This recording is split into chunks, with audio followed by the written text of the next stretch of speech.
I never thought the people I trusted most would steal from me while I was fighting for my life on an operating table. But sometimes the cruelest betrayals come from those who smile at your face while plotting behind your back. Before we jump back in, tell us where you're tuning in from, and if this story touches you, make sure you're subscribed, because tomorrow, I've saved something extra special for you. I should have known something was wrong the day Mike's mother asked me where I kept my important documents. It seemed innocent enough at the time, just Linda Thompson making small talk during one of our Sunday dinners at their sprawling Myers Park home. She was arranging flowers in her pristine kitchen, the kind of kitchen that belonged in a magazine, when she casually mentioned how organized I always seemed to be. "Jessica, honey, you're so good with paperwork and all that financial stuff," she said, not looking up from her perfect white roses. "I bet you have everything filed away somewhere safe. Mike never was good with that kind of thing." I remember feeling pleased by what I thought was a compliment. Linda Thompson wasn't exactly generous with praise, especially not toward me. In the 3 years I'd been married to her son Mike, I could count on one hand the number of times she'd said anything genuinely kind to me. So when she seemed interested in my organizational skills, I actually felt a small surge of pride. "Oh, I keep the really important stuff in a safe deposit box at First National," I replied, wiping down the counter after helping her with dinner prep. "You know, birth certificates, insurance policies, my grandmother's jewelry. The things you can't replace." Linda's hands paused for just a moment on the flower stems, so briefly I almost missed it. But then she was back to arranging, humming softly to herself. "How smart of you, dear. I should probably do the same thing. This old house, you never know what could happen." I thought nothing more of it. Why would I? Linda was my mother-in-law, and despite our sometimes strained relationship, I never imagined she was filing away information to use against me later. But looking back now, I realized that was the moment everything began to unravel. That innocent question was the first thread pulled in what would become the complete destruction of my marriage and my trust in the Thompson family. My name is Jessica Miller, though back then I was Jessica Thompson, and I was completely blind to the storm that was brewing around me. At 32, I thought I had built a good life in Charlotte. I worked as a creative director at Charlotte Marketing Solutions, a job I genuinely loved and was good at. Mike and I lived in a cozy house in Pineville that we'd bought together, complete with a small garden that I tended on weekends and a front porch where we used to sit with coffee on Sunday mornings. From the outside, we looked like the perfect young married couple. Mike was handsome in that all-American way, with sandy brown hair and an easy smile that had first caught my attention at a mutual friend's barbecue 4 years earlier. He worked for his family's construction business, Thompson Construction, which his grandfather had started back in the 1960s, and his father Bob had built into one of Charlotte's most successful contracting companies. The Thompson family had money, real money, and they never let anyone forget it. Their house in Myers Park was a testament to their success, with its manicured lawn, 3-car garage, and the kind of furniture that cost more than most people's cars. Bob Thompson was the kind of man who commanded attention when he walked into a room, broad-shouldered and confident, with silver hair and the bearing of someone who had never been told no. Linda was his perfect complement, always impeccably dressed, always ready with a smile that never quite reached her eyes. Then there was Ashley, Mike's younger sister, who at 29 had never worked a day in her life, but somehow always had the latest designer handbags and drove a brand new BMW. She was married to Carlos Garcia, a sweet man who worked as an accountant and seemed perpetually bewildered by his wife's expensive tastes. Ashley had 2 young children, Sophia and Daniel, who were adorable but completely undisciplined, the kind of kids who could destroy a room in minutes while their mother scrolled through her phone. The Thompson family had taken me in. Or so I thought. When Mike first brought me around, they were welcoming enough. Linda complimented my cooking, Bob asked about my work with genuine interest, and Ashley invited me to go shopping with her. I was grateful for their acceptance because my own family situation was quite different. I grew up in Asheville with just my mother, Sarah Miller, after my father left when I was 8 years old. We didn't have much money, and my mother worked 2 jobs most of my childhood just to keep us afloat. She was a secretary at a law firm during the day and cleaned office buildings at night. I learned early how to take care of myself, how to cook simple meals, how to stretch a dollar, and how to find joy in small things. My mother was a strong woman who taught me that independence was the most valuable thing you could possess. The one bright spot in our modest life was my grandmother, Eleanor Miller, my father's mother, who had stayed in touch with us despite her son's abandonment. Grandma Eleanor was a remarkable woman who had worked as a nurse for 40 years and had invested wisely throughout her career.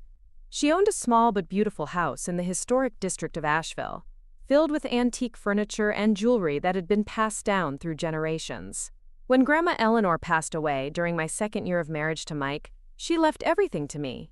The house, which I sold because I couldn't bear to live so far from Mike and his family, brought in almost $200,000. But more than the money, she left me her jewelry collection, pieces that had been in our family for generations.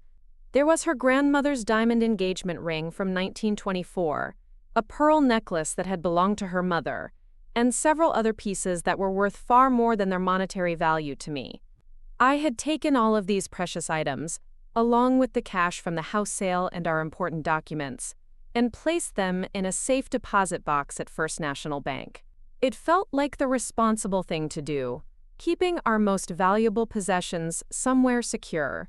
Mike had been supportive of the decision, even accompanying me to the bank when I first rented the box. "This is smart, Jess," he had said, squeezing my hand as we walked out of the bank. "Your grandmother would be proud that you're taking such good care of her things." I had felt so secure in that moment, so confident that I was building a stable life with a man who understood the importance of family and legacy. Mike knew how much those pieces meant to me, how they represented the only connection I had left to my father's side of the family. He had listened to all my stories about Grandma Eleanor, had seen me cry when she passed, had held me while I grieved not just for her but for the childhood I'd never really had. What I didn't realize was that Mike had been sharing all of this information with his family. Every detail about my inheritance, every story about the jewelry, every mention of the money from the house sale. I thought these were private conversations between husband and wife, intimate moments where I was sharing my history and my feelings. But apparently, to Mike, they were just information to be passed along at family dinners. The first sign that something wasn't right should have been Ashley's sudden interest in my grandmother's jewelry. About 6 months after the funeral, she started asking questions during our Sunday family dinners. "Jessica, you never wear any of your grandmother's pieces," she said one evening, as we sat around the Thompsons' massive dining room table. "I bet they're gorgeous. You should show them to us sometime." I had smiled politely and explained that they were too precious to wear casually, that I was saving them for special occasions. Ashley had pouted in that way she did when she didn't get what she wanted, her bottom lip sticking out like a petulant child. "But what's the point of having beautiful jewelry if you never wear it?" she pressed. "I mean, what if something happens to you? Then they'll just sit in that box forever." The comment had made me uncomfortable, but I brushed it off as Ashley being Ashley. She had always been materialistic, always focused on appearances and possessions. I figured she was just curious about expensive jewelry, the way some people are fascinated by things they can't have. But the questions didn't stop there. Over the following months, various family members would bring up my inheritance in casual conversation. Bob would ask about my financial planning and whether I was maximizing my investment potential. Linda would mention how nice it must be to have a little security and wonder aloud if I had thought about what would happen to those valuable items if something ever happened to me. At the time, I interpreted these conversations as the Thompson family looking out for me, showing concern for my financial well-being. They were successful business people after all, and I assumed they were just trying to help me make smart decisions with my inheritance. I was touched that they cared enough to think about my future security. Mike seemed supportive of his family's interest in our finances. He would nod along when his father gave advice about investments, and he never seemed bothered when his mother asked detailed questions about our savings or my inheritance. I thought this was just how close families operated, sharing information and looking out for each other's interests. "They just want to make sure we're set up for success," Mike would say when I occasionally expressed mild discomfort with his family's questions. "They've built a lot of wealth over the years, and they want to share that knowledge with us." I believed him because I wanted to believe him. I had grown up without a father and with very little family support, so the idea of being part of a large, successful family that cared about my future was appealing.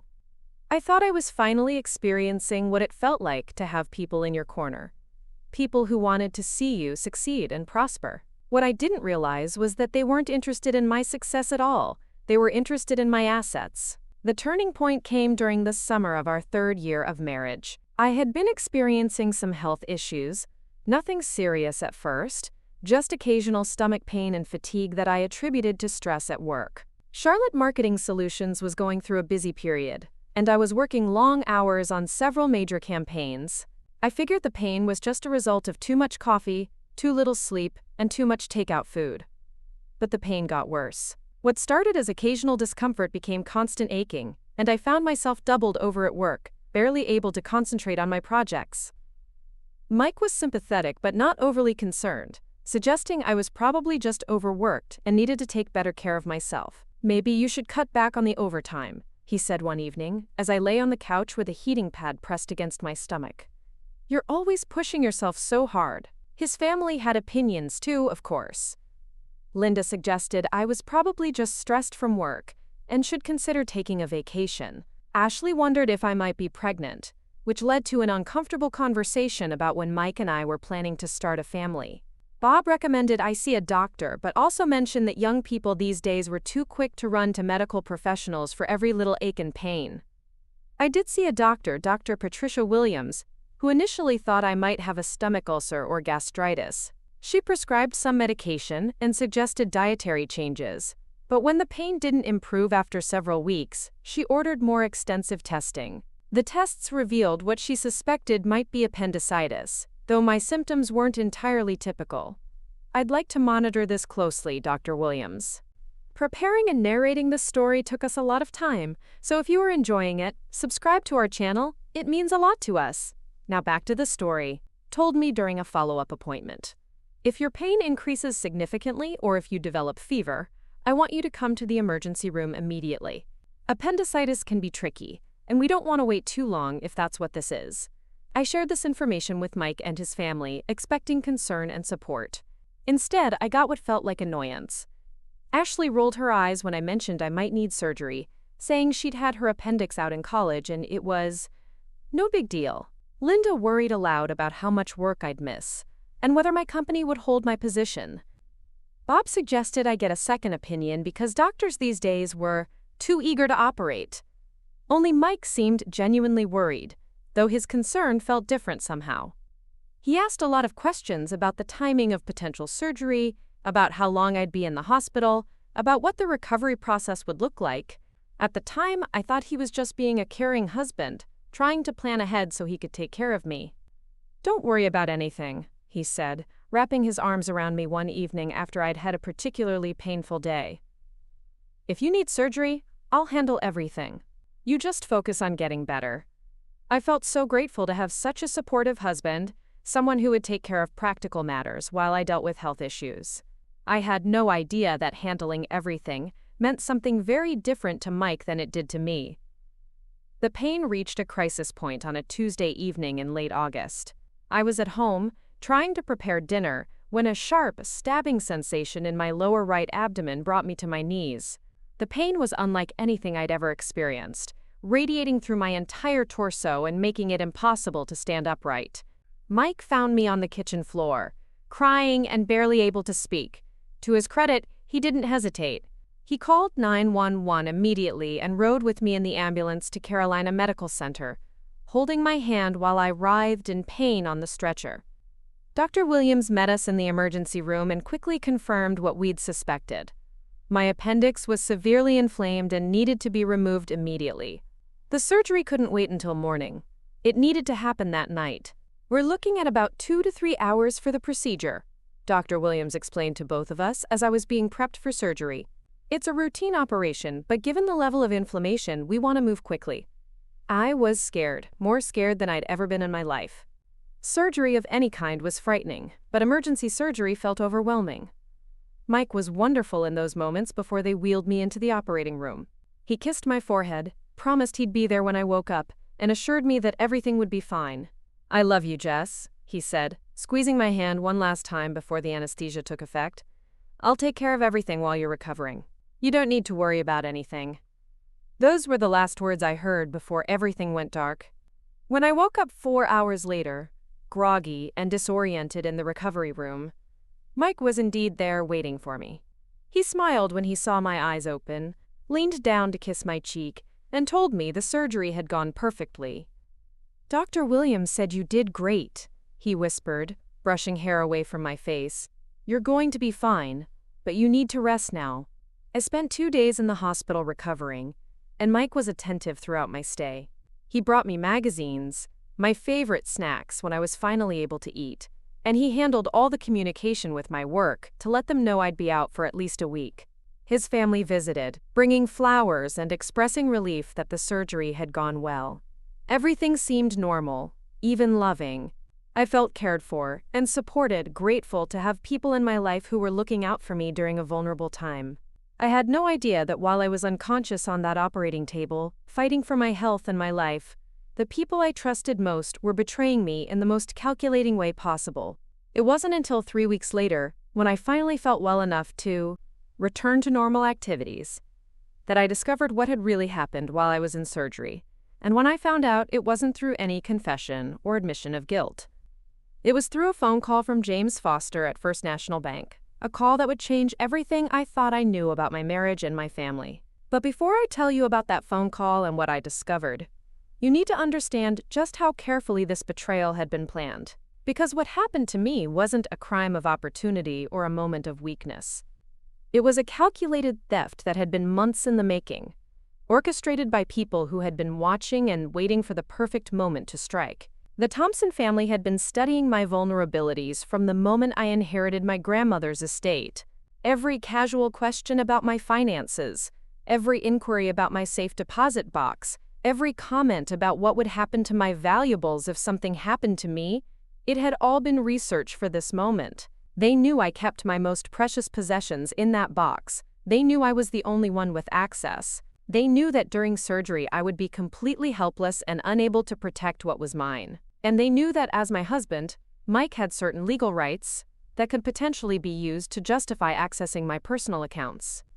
What they didn't know was that First National Bank had recently upgraded their security system. They didn't know that every visit to the safe deposit box area was now being recorded in high-definition digital video. They didn't know that their crime was being documented in perfect detail, capturing not just their faces but their actions, their callous disregard for my trust, and their celebration of their successful theft. They thought they were smart, thought they had planned the perfect crime. They thought that by the time I discovered what they had done, it would be too late to prove anything. They thought I would be too weak, too isolated, too dependent on Mike and his family to fight back. They had no idea who they were dealing with. They had no idea that the quiet, grateful daughter-in-law they had been manipulating was actually the granddaughter of Eleanor Miller, a woman who had survived the Great Depression, worked her way through nursing school when women were discouraged from careers, and built a small fortune through determination and intelligence. They had no idea that I had inherited more than just jewelry and money from my grandmother.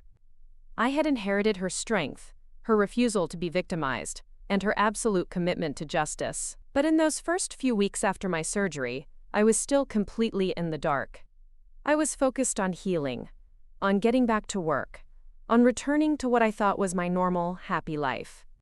I had no idea that my normal life was over, that my marriage was built on lies, and that the people I trusted most had stolen everything that mattered to me. All of that would come crashing down with one phone call from a very concerned bank manager, who couldn't understand why I had emptied my safe deposit box without closing the account. A phone call that would reveal not just the theft, but the elaborate planning that had gone into it, and the cold-blooded way my own husband had used my medical emergency as an opportunity to rob me blind. The conversation with James Foster would be the beginning of the end of my old life, and the first step toward reclaiming not just my stolen property but my dignity, my strength, and my future. Because sometimes the worst thing that can happen to you becomes the catalyst for the best thing that can happen to you. But I'm getting ahead of myself. First, you need to understand just how completely they had fooled me, and how devastating it was to discover that everything I thought I knew about my marriage and my family was a lie. Recovery came slowly but steadily. The first week after surgery was spent mostly sleeping and trying to manage the pain medication. that made me feel foggy and disconnected from reality. Mike was patient during those difficult days, bringing me soup and crackers, helping me walk to the bathroom when I was still too weak to manage alone, and sitting beside me while I dozed fitfully through Netflix shows I couldn't really follow. His family visited regularly during my recovery, which at the time felt like genuine concern. Linda brought homemade chicken casserole and fussed over whether I was eating enough. Bob stopped by after work with magazines and asked how I was feeling with the kind of gruff tenderness that I thought meant he truly cared. Ashley came by with her children, letting Sophia and Daniel draw get-well cards that I taped to the refrigerator. "You're so lucky to have such a supportive family," my friend Maya said when she visited one afternoon and found Linda in my kitchen, organizing my medicine cabinet. Maya had driven down from Asheville to check on me, and I could tell she was impressed by the level of attention I was receiving from my in-laws. Maya and I had been friends since high school, and she knew better than anyone how different my life was now compared to when we were growing up. She remembered the years when it was just my mother and me, struggling to make ends meet, never having the luxury of family support during tough times.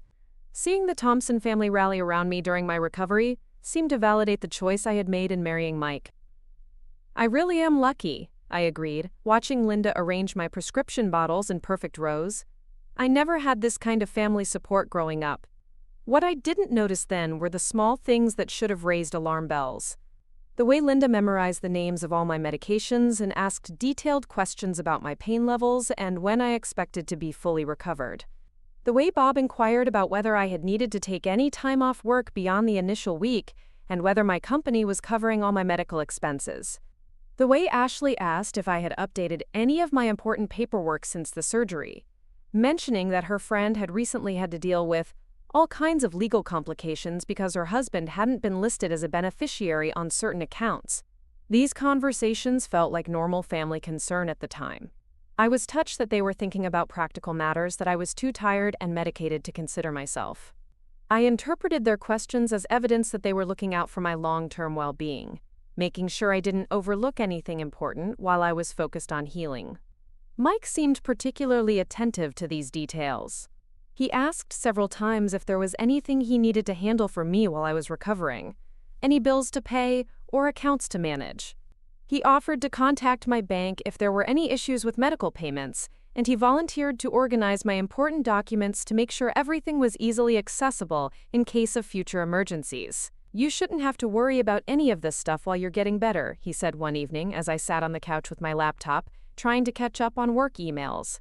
"Let me handle the administrative things so you can focus on healing." I was grateful for his offer, but I also felt capable of managing my own affairs. The surgery had been routine, and while I was tired and sore, my mind was clear. I appreciated that he wanted to help, but I didn't feel comfortable having someone else access my personal accounts, even my husband. "That's sweet of you, Mike, but I can handle it," I replied, scrolling through messages from my colleagues. "It's not that complicated, and I like staying on top of things myself." I noticed a brief flash of something across his face, annoyance maybe, but it disappeared so quickly I thought I might have imagined it. He smiled and kissed the top of my head, telling me he just wanted to make sure I wasn't overexerting myself. By the end of my second week of recovery, I was feeling well enough to return to work part-time. Charlotte Marketing Solutions had been incredibly understanding about my absence, and my team had covered my responsibilities beautifully while I was out. Coming back to the office felt like a return to normalcy, a sign that life was getting back on track. My job at Charlotte Marketing Solutions was one of the things I was most proud of in my life. I had started there 5 years earlier as a junior account coordinator, but my background in graphic design and my natural instinct for understanding what clients really wanted had helped me advance quickly. Within 3 years, I had been promoted to account manager, and just 6 months before my surgery, I had been named creative director for the agency's fastest-growing division. The work was challenging and exciting. I spent my days developing marketing campaigns for everything from local restaurants to major regional corporations. I loved the creative problem-solving aspect of the job, figuring out how to tell a client's story in a way that would resonate with their target audience. I was good at it too, and my campaigns consistently outperformed expectations. My supervisor, Rebecca Martinez, had been particularly supportive during my recovery period. She checked on me regularly while I was out, made sure I wasn't feeling pressured to return before I was ready, and gradually eased me back into my full workload once I was feeling stronger. "Take your time getting back up to speed," she said during my first week back. "Your health is more important than any campaign, and we want you operating at 100%. But I was eager to dive back in. Being productive and successful at work had always been important to my sense of self-worth, probably because it was the one area of my life where I felt completely in control. Unlike family relationships or social situations where I sometimes felt uncertain about my place, work was straightforward. I delivered excellent results, and I was recognized and rewarded for my contributions. Within a month of returning from my medical leave, I was not only back to my normal performance level, but exceeding it. I landed a major campaign with a regional banking chain that had been considering several agencies, and my presentation had been the deciding factor in their choice to work with us. The campaign I developed for them was innovative and effective, increasing their customer acquisition by 30% in the first quarter. Rebecca called me into her office on a Friday afternoon in November to discuss my performance review. I expected positive feedback, but what she offered exceeded my expectations. "Jessica, I'm going to be direct with you," she said, leaning back in her chair with a smile.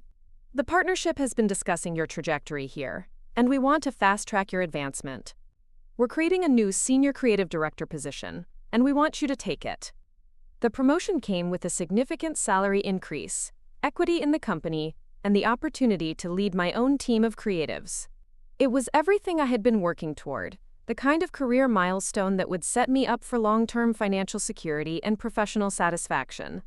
I was ecstatic when I left the office that Friday, practically floating as I drove home to share the news with Mike. This felt like validation of all the hard work I had put in over the years, proof that my dedication and talent were being recognized. I imagined how proud Mike would be, how excited we would both be about the financial security this promotion would bring to our marriage. Mike was in the kitchen when I burst through the door, practically vibrating with excitement. "You'll never guess what happened today," I said, dropping my purse and rushing to hug him. His response was warm and congratulatory, exactly what I had hoped for. He picked me up and spun me around, telling me how proud he was and how much I deserved the recognition. We opened a bottle of wine to celebrate, and he suggested we go out to dinner at the Metropolitan, one of Charlotte's most expensive restaurants. "We should celebrate properly," he said, already reaching for his phone to make a reservation. "This is huge, Jess. Senior creative director at your age? You're going to be running that place in a few years." The celebration dinner was wonderful. Mike was charming and attentive, asking detailed questions about my new responsibilities and talking enthusiastically about what this promotion would mean for our future. He seemed genuinely excited about my success, and I felt closer to him than I had in months. It wasn't until we were driving home that he brought up the one topic that dampened my excitement slightly. "You know, with this new salary, we should probably think about restructuring some of our finances," he said casually as we waited at a red light. "Maybe it's time to look at joint accounts, investment opportunities, things like that." I had always kept my finances somewhat separate from Mike's, not out of any lack of trust, but because I valued my financial independence. I had my own checking and savings accounts, and while we split household expenses fairly, I liked knowing that I had my own money to manage as I saw fit. "What do you mean exactly?" I asked, trying to keep my tone neutral. "Well, my dad has some great investment ideas, and with your inheritance plus this new salary, we could really build something substantial," Mike explained. "But it's easier to manage that kind of planning when everything is consolidated." The conversation made me slightly uncomfortable, though I couldn't put my finger on exactly why. Mike's family had brought up our financial planning several times over the past few months, and while I appreciated their input, I wasn't ready to make major changes to how I managed my money. "Let me think about it," I said finally. "I want to get settled into the new role first, before we make any big financial decisions." Mike seemed disappointed by my response, but he didn't push the issue that night.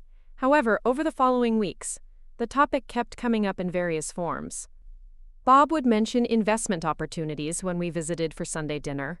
Linda would share stories about friends who had benefited from proper financial planning with their spouses.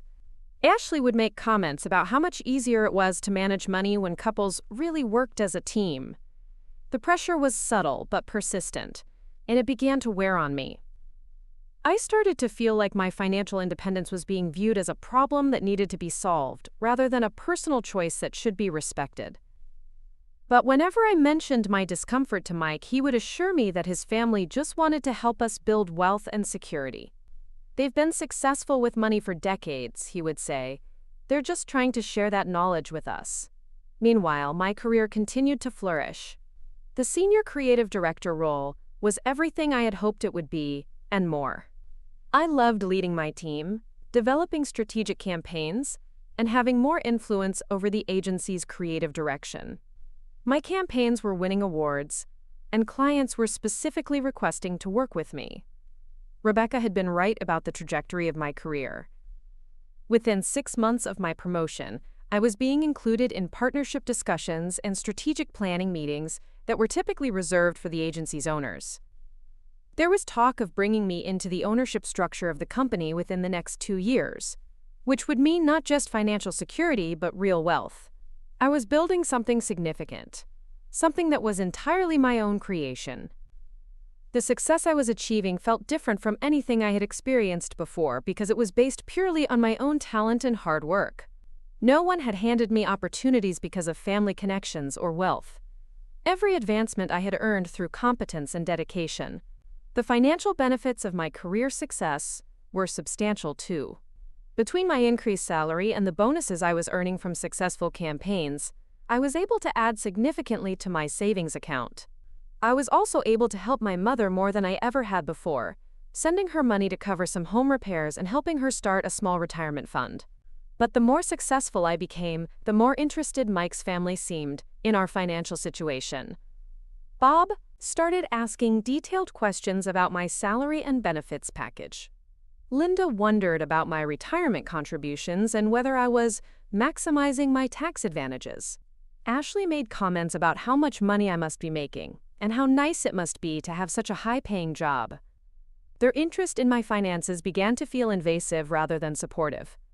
I started to deflect their questions or give vague answers, which seemed to frustrate them.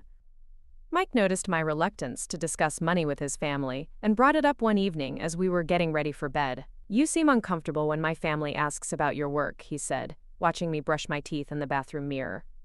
"They're just interested in your success." I rinsed my mouth and turned to face him. "I know they mean well, but some of their questions feel very personal. I don't really want to discuss the details of my salary with them."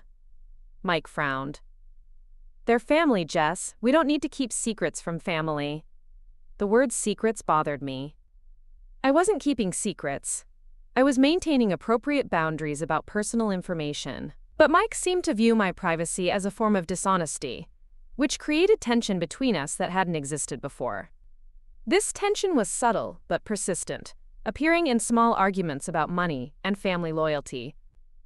Mike would make comments about how open his family was with each other, how they supported each other by sharing information and resources. He started to frame my desire for financial privacy as selfishness or lack of trust in him and his family. Despite these undercurrents of tension, my life felt stable and successful as we moved into the spring of our 4th year of marriage. I was thriving professionally, we had a comfortable home, and most of the time Mike and I were happy together. I attributed our occasional disagreements about money to normal marital growing pains, the kind of issues that all couples work through as they build a life together. I was also starting to think seriously about our future in new ways. My career success had given me confidence and financial security that made me feel ready to take on new challenges. Mike and I had started talking about possibly starting a family within the next year or two, and I was excited about the prospect of building something together that was bigger than our individual careers. The timing felt right for expanding our family. My position at the agency was secure. I had excellent health insurance and family leave benefits, and we were financially stable enough to handle the added expenses of children. Mike seemed excited about the idea of becoming a father, often mentioning how much his parents were looking forward to becoming grandparents. "My mom asks about it constantly," he said one evening as we walked through our neighborhood after dinner. "She's dying to have grandchildren to spoil." I had noticed Linda's interest in our family planning, along with the rest of the Thompson family's investment in our personal decisions. They asked questions about our timeline for having children, whether we were trying yet, and how we planned to manage childcare once we had kids.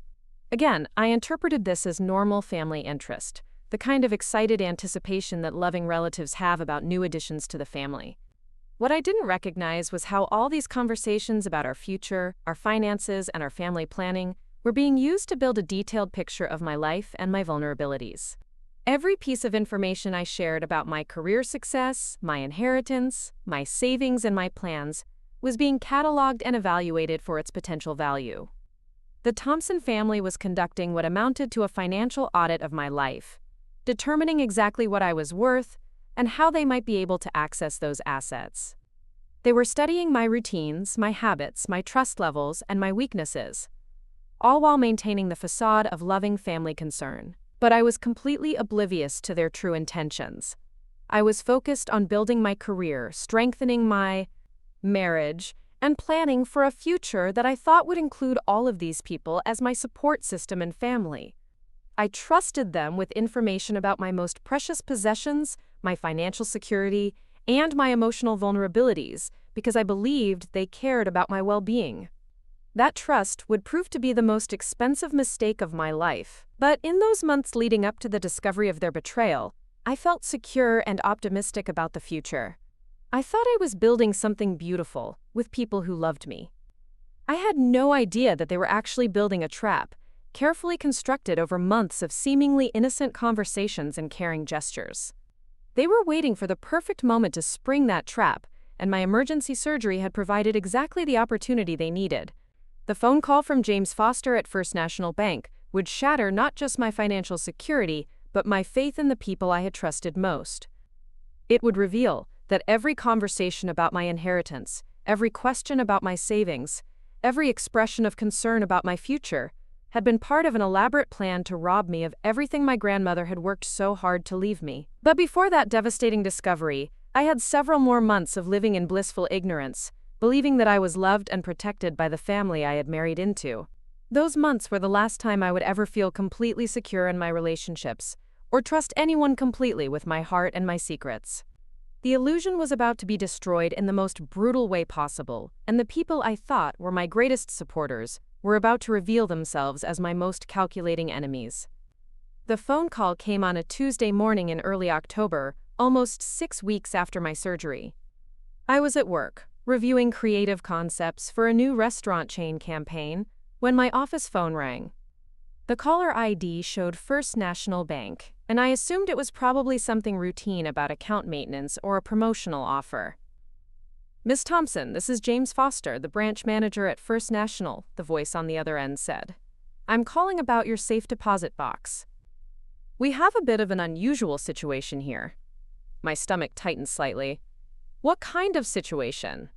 "Well, according to our records, your safe deposit box was accessed and completely emptied about 6 weeks ago.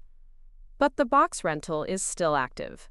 We typically send reminder notices when customers empty their boxes without closing the account, but our system shows this is the first contact we've made with you since the visit." The words didn't make sense at first. My brain struggled to process what he was saying because it seemed impossible. "I'm sorry, what do you mean emptied?" "I haven't been to the bank since before my surgery." There was a pause on the other end of the line. "Ma'am, our records show that your safe deposit box was accessed on August 23rd at approximately 2:15 in the afternoon. All contents were removed at that time." August 23rd. I felt the blood drain from my face as I realized what date that was. That was the day of my surgery. That was the day I was unconscious on an operating table, fighting for my life while someone was apparently stealing everything precious I owned. "That's impossible," I said, my voice barely above a whisper. "I was in surgery that day. I was at Carolina Medical Center from noon until late that evening." Another pause, longer this time. "Miss Thompson, I think you need to come in and speak with us as soon as possible. Can you be here within the hour?" I barely remember the drive to the bank. My hands were shaking so badly I could hardly grip the steering wheel, and my mind was racing through possibilities, trying to find some explanation that would make sense. Maybe there had been a mistake with the records. Maybe someone had confused my box with another customer's. Maybe this was some kind of administrative error that could be easily resolved. But deep down, a terrible certainty was growing in my chest. The timing was too perfect to be a coincidence. Someone had known exactly when I would be unable to protect my possessions, and they had used that knowledge to rob me. James Foster was a middle-aged man with kind eyes and a gentle manner that seemed genuinely distressed by the situation. He led me into his private office and closed the door before explaining what had happened. "Ms. Thompson, I want you to know that we take the security of our safe deposit boxes very seriously," he began. "What happened here appears to be a serious breach of trust, and we're committed to helping you get to the bottom of it." He pulled out a file folder and opened it on his desk. Inside were copies of the sign-in logs from August 23rd, along with what appeared to be security camera footage printed on paper. "According to our records, your box was accessed using your key and in the presence of someone who signed in as your husband, Michael Thompson," Foster explained, pointing to a signature on the log. The person who accompanied him signed in as Linda Thompson and indicated she was there as a witness to the box access. I stared at Mike's signature on the log, written in his familiar handwriting. Next to it was Linda's signature, equally recognizable. Below both signatures was a timestamp, 2:15 p.m. on August 23rd. "This doesn't make sense," I said, though even as I spoke the words, a horrible clarity was beginning to emerge. My husband was at the hospital with me. My mother-in-law was at the hospital too. They were both there when I went into surgery. Foster nodded sympathetically. "That's exactly why we're concerned. We've reviewed our security footage from that day, and I think you need to see what we found." He turned his computer screen toward me and began playing a video file. The footage was in color and surprisingly clear, showing the safe deposit box area of the bank. I watched as the timestamp in the corner showed 2:10 p.m. on August 23rd. At 2:12, Mike walked into frame, followed by Linda and, to my absolute shock, Bob and Ashley. All 4 members of Mike's family were there, moving with purpose and familiarity, as if they had planned this visit carefully. I watched in horror as Mike produced a key, my key, and used it to access my safe deposit box. The video showed him removing the metal box from its slot and carrying it to the private viewing room. The 4 of them disappeared into that room for approximately 25 minutes. When they emerged, Mike was carrying a large manila envelope that appeared to be full of documents, while Linda had a jewelry box that I recognized as the one my grandmother had used to store her most precious pieces. Ashley was carrying what looked like a smaller box, and Bob had a briefcase that appeared to be heavy. They returned the empty safe deposit box to its slot, signed out at the front desk, and left the bank at 2:43 p.m. The entire theft had taken less than 35 minutes. "The security footage shows that your safe deposit box was completely emptied," Foster said gently. "Based on the number of items they removed and the way they organized their visit, this appears to have been carefully planned." I couldn't speak. I sat in that chair, staring at the computer screen, watching my husband and his family systematically rob me while I was unconscious and helpless in a hospital bed. The betrayal was so complete, so calculated, that my mind struggled to accept what I was seeing. "How did they get my key?" I finally managed to ask. Foster looked uncomfortable. "That's something you'll need to determine. Our security footage shows your husband using what appears to be your original key, not a duplicate. The key worked perfectly in the lock." The key. I thought about where I kept my safe deposit box key, in the small fireproof safe in our bedroom closet where I stored important documents. Mike knew the combination to that safe because I had given it to him when we first moved in together, in case he ever needed access to our insurance papers or other important documents. He had taken my key from our home, used it to steal from me, and then presumably returned it before I was discharged from the hospital. The level of premeditation involved was staggering. "Mr. Foster, what exactly was taken from my box?" I asked. Though I dreaded hearing the answer, he consulted another document in the file. "Based on your most recent inventory update from last year, the box contained approximately $47,000 in cash, multiple pieces of jewelry including several antique pieces, Your grandmother's diamond engagement ring, a pearl necklace, several other valuable jewelry items, important documents including your grandmother's will and various certificates, and some family photographs. Everything. They had taken everything. All the money from the sale of my grandmother's house, every piece of jewelry she had left me, all the documents that proved my inheritance was legitimate. They had stolen not just my financial security, but my family history, the only tangible connections I had left to my grandmother and my father's side of the family. I need to call the police, I said, reaching for my phone with shaking hands. Miss Thompson, before you do that, there's something else you should know, Foster said carefully. Your husband did present what appeared to be a power of attorney document when he accessed the box. We keep copies of all documents presented during box access. He handed me a photocopy of a legal document that made my blood run cold. It was a power of attorney form, supposedly signed by me, giving Mike complete access to all my financial accounts and safe deposit boxes in the event of my incapacitation due to medical emergency. The signature on the document looked like mine, but I had never signed any such paper. I had never authorized Mike to access my safe deposit box under any circumstances. This document was a complete fabrication. This is forged, I said, my voice shaking with anger and shock. I never signed this. I never authorized anyone to access my safe deposit box. Foster nodded. We suspected as much, which is why we felt we needed to contact you immediately. The timing of the access, combined with your statement that you were in surgery, suggests that this was not an authorized transaction. I called the police from the bank and filed a theft report immediately. Detective Sarah Martinez arrived within 30 minutes and took detailed statements from both Foster and me. She reviewed the security footage, examined the forged power of attorney document, and collected copies of all relevant paperwork.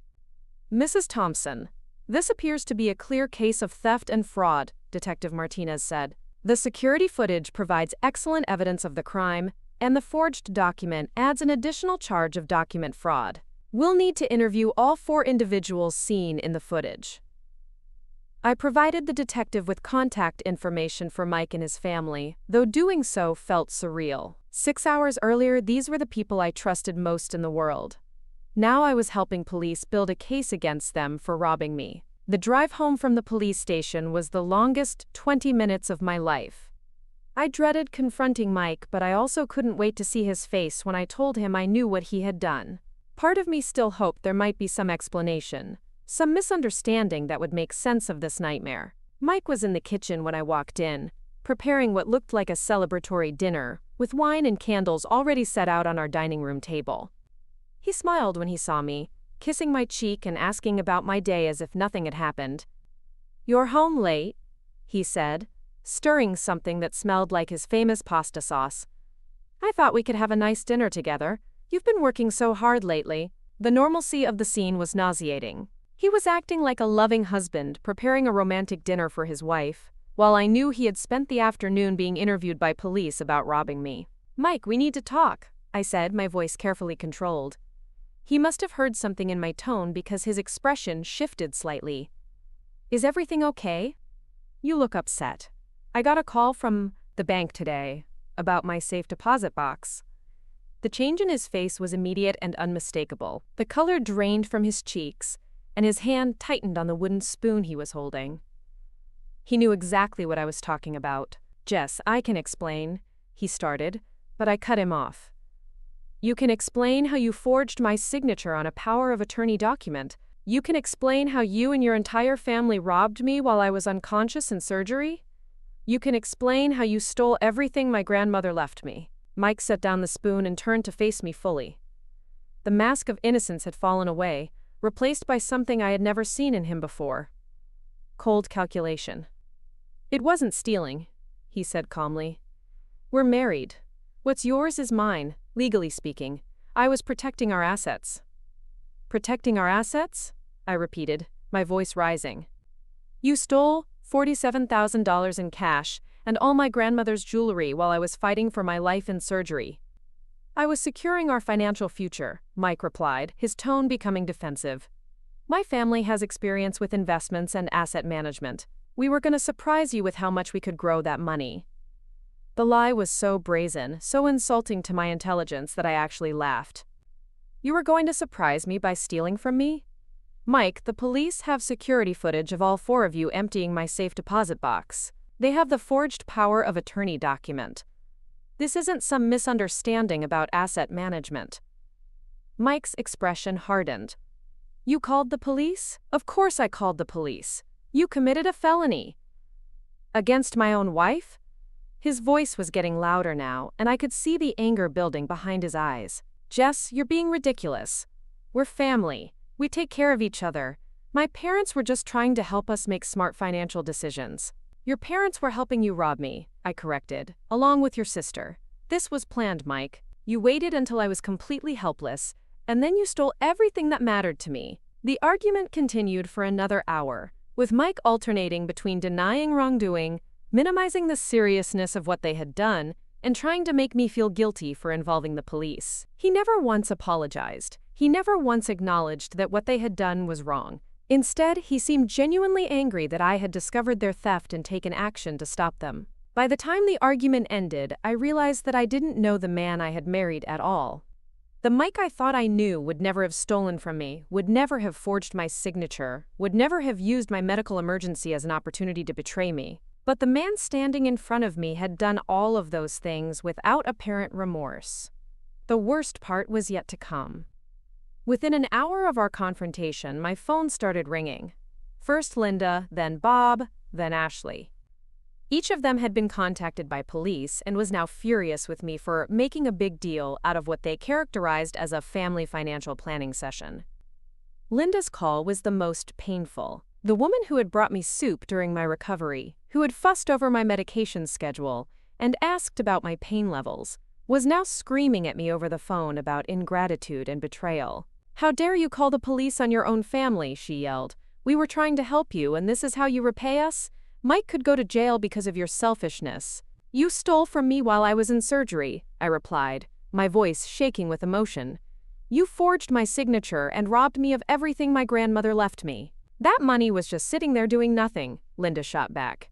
Bob could have invested it properly, made it grow. Instead, you want to leave it in some box collecting dust. We were thinking about your future, Jessica, even if you're too ungrateful to see it. The conversation with Bob was even worse. He didn't yell like Linda had, but his cold fury was somehow more frightening. You've made a very serious mistake, Jessica, he said, his voice like ice. We are your family, and family doesn't send family to prison over money. You need to call the police back and tell them this was all a misunderstanding. It wasn't a misunderstanding, Bob. You helped steal $47,000 from me. I helped secure assets that were being wasted, he corrected. But if you want to destroy your marriage and your relationship with this family over money, that's your choice. Just remember that once you go down this path, there's no coming back. Ashley's call was perhaps the cruelest of all, because she seemed to take genuine pleasure in my pain. I hope you're happy, she said with a laugh. You've destroyed your own marriage over money that you inherited, not earned. My brother deserves better than a wife who would send his family to jail. Your brother forged my signature and robbed me, I replied. My brother tried to help you grow your assets and you're too stupid and selfish to appreciate it, Ashley shot back. But don't worry, Jessica. Once this is all over and Mike realizes what kind of person you really are, you'll be all alone with your precious money. I hope it keeps you warm at night. Each conversation made it clear that not only did Mike's family feel no remorse for what they had done, they were genuinely angry with me for having the audacity to resist their theft.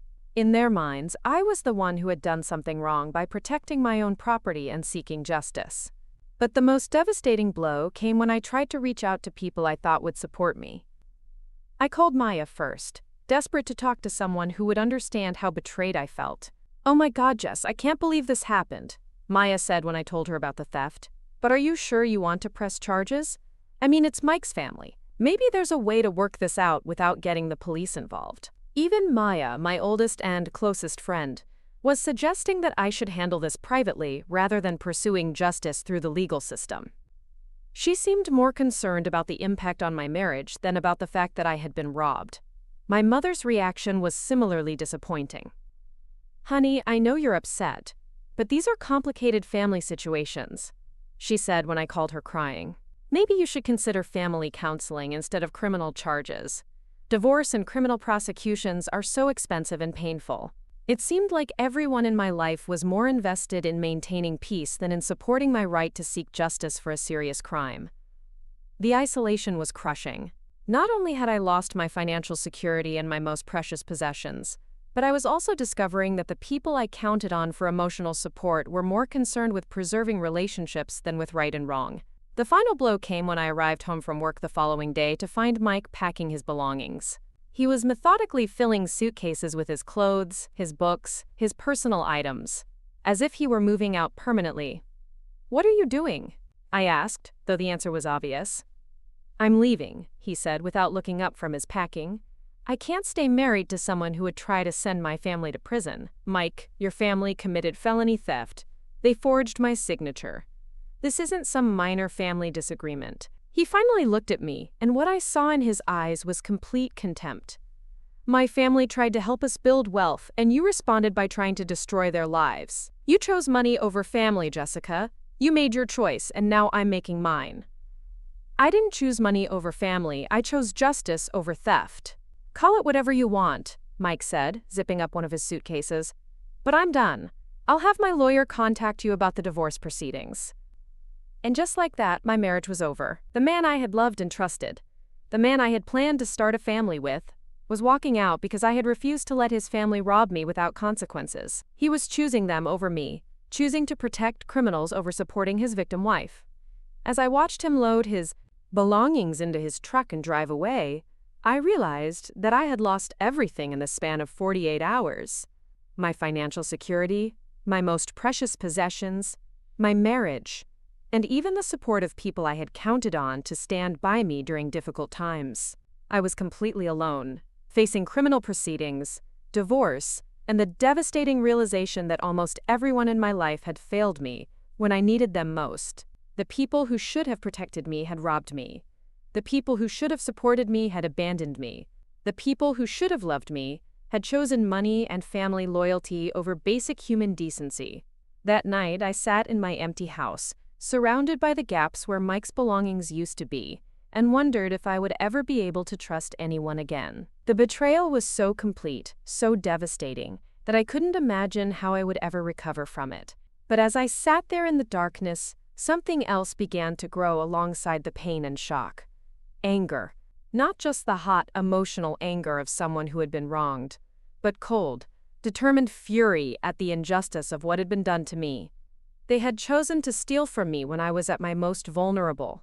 They had counted on me being too weak, too isolated, too dependent on them to fight back. They had underestimated exactly who they were dealing with. I was my grandmother's granddaughter, and Eleanor Miller had not raised me to be a victim. She had taught me to be strong, to be independent, and to never let anyone take advantage of me without consequences. It was time to honor that legacy and show the Thompson family that they had made the biggest mistake of their lives. The fight was just beginning, and I intended to win. The first month after Mike left was the darkest period of my life. I would come home from work to an empty house that felt haunted by the ghost of the marriage I thought I had built. Every room held memories that now felt like lies. Every shared possession a reminder of how completely I had been deceived. I barely slept, barely ate, and struggled to focus on anything beyond the basic requirements of getting through each day. The criminal case against Mike and his family moved forward, with Detective Martinez keeping me informed of each development. They had all hired expensive lawyers who were working hard to minimize the charges and shift blame. Mike's attorney was arguing that as my husband, he had implied access to marital assets. Linda's lawyer claimed she was merely accompanying her son and had no knowledge of any wrongdoing. Bob's legal team was maintaining that he believed the power of attorney was legitimate. Ashley's representative was insisting she was simply present to provide emotional support and had no active role in the theft. Jennifer Brooks, the lawyer I had hired to handle both the criminal case and my divorce, was brilliant but realistic about the challenges we faced. "The security footage is compelling evidence," she told me during one of our early meetings.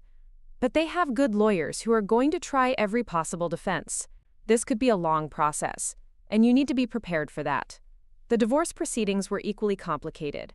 Mike was demanding half of everything we had acquired during our marriage. including half the value of the inheritance that his family had stolen from me. His lawyer was arguing that my grandmother's money had become marital property the moment I deposited it in accounts accessible during our marriage, even though I had kept it in my individual safe deposit box. "It's a ridiculous argument," Jennifer assured me, "but it shows how far they're willing to go to avoid consequences for their actions." The stress of the legal battles was overwhelming, but what hurt even more was the continued isolation from people I had expected to support me. Maya called occasionally, but our conversations were awkward and strained.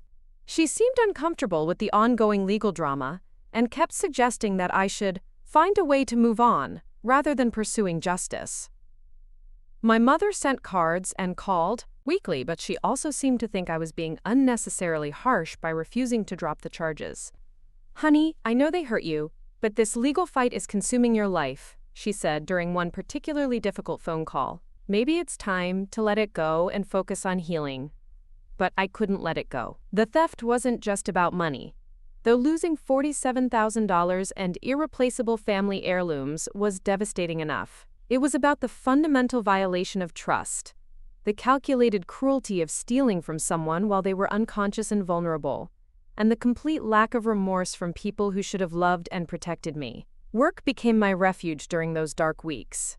Charlotte Marketing Solutions was understanding about my situation, and Rebecca Martinez was particularly supportive. She adjusted my workload to account for the time I needed for legal meetings and court appearances, and she made it clear that my job was secure regardless of how long the legal proceedings took. "Take whatever time you need," she said when I apologized for having to leave early for another meeting with Jennifer. "Your work quality hasn't suffered at all, and frankly, I'm amazed you're functioning as well as you are given everything you're dealing with." Throwing myself into work helped distract me from the pain and gave me a sense of purpose and achievement that was desperately needed. I was still excelling in my role as Senior Creative Director, landing new clients and developing campaigns that exceeded expectations. The professional recognition and financial stability of my career became an anchor during the storm of my personal life. It was during this period of intense focus on work that I began to rediscover my own strength and independence. Without Mike and his family's constant subtle pressure about financial decisions and life choices, I started making decisions based purely on what I wanted and what felt right for me. I redecorated the house to reflect my own taste rather than the compromise style Mike and I had developed together. I started taking weekend trips to places I wanted to see, including a long weekend in Asheville to visit my grandmother's grave and reconnect with the memories of the woman who had shaped my values. Standing at Eleanor Miller's headstone, I felt her presence in a way I hadn't since her funeral. "I'm fighting for what you left me, Grandma," I whispered to the stone marker. "I'm not going to let them get away with stealing from us." The trip to Asheville was healing in unexpected ways. I stayed at a bed and breakfast in the historic district and spent hours walking through the neighborhoods where my grandmother had lived and worked. I visited the hospital where she had been a nurse for 4 decades and spoke with some of her former colleagues who still remembered her warmth and dedication. "Eleanor was the strongest woman I ever knew," said Margaret Phillips, a retired nurse who had worked alongside my grandmother for 20 years. "She never backed down from doing what was right, even when it was difficult. She would be so proud of you for standing up for yourself." Those words gave me more comfort and validation than anything anyone else had said since the theft was discovered. Margaret was right. My grandmother had been a fighter. Someone who had built a successful life through determination and principles. She would never have let anyone steal from her without consequences. And she wouldn't have expected me to either. When I returned to Charlotte from that weekend trip, I felt fundamentally different. The despair and shock that had characterized the first month after Mike left began to transform into determination and focus. I was going to rebuild my life, not just recover from what had been done to me, but create something better than what I had lost. The first step was taking complete control of my finances and living situation. I refinanced the house in my name only, removing Mike from all the paperwork and ensuring that he could never claim any ownership of the property. I opened new bank accounts, changed all my passwords and security codes, and set up financial systems that were entirely under my control. I also made the difficult decision to cut contact with anyone who continued to pressure me to drop the criminal charges or reconcile with Mike. This meant ending my friendship with Maya, whose repeated suggestions that I should find a way to forgive and move on had become painful rather than supportive. It meant limiting contact with my mother to brief, superficial conversations that avoided the topic of the legal proceedings entirely. The isolation was hard, but it was also liberating. Without the constant pressure to minimize my own pain or prioritize other people's comfort over my need for justice, I could focus on my own healing and growth. I started seeing a therapist, Dr. Amanda Richardson, who specialized in trauma recovery, and helped me understand that my desire for justice was healthy and appropriate. "You're not being vindictive or petty," Dr. Richardson explained during one of our sessions. "You're insisting on accountability for a serious crime that was committed against you. That's a sign of self-respect and emotional health, not some character flaw." The therapy was incredibly helpful in processing not just the theft and betrayal, but the patterns of minimizing my own needs that had made me vulnerable to the Thompson family's manipulation in the first place. I began to understand how my childhood experience of emotional neglect had made me grateful for any attention or acceptance, even when it came with strings attached. "You learned early to value other people's approval more than your own well-being," Dr. Richardson observed. "That made you an easy target for people who wanted to exploit your gratitude and loyalty." Working with her helped me develop stronger boundaries and a clearer sense of my own worth. I learned to trust my instincts when something felt wrong, rather than dismissing my concerns to keep peace with others. I learned that demanding respect and fair treatment wasn't selfish or difficult. It was basic self-care.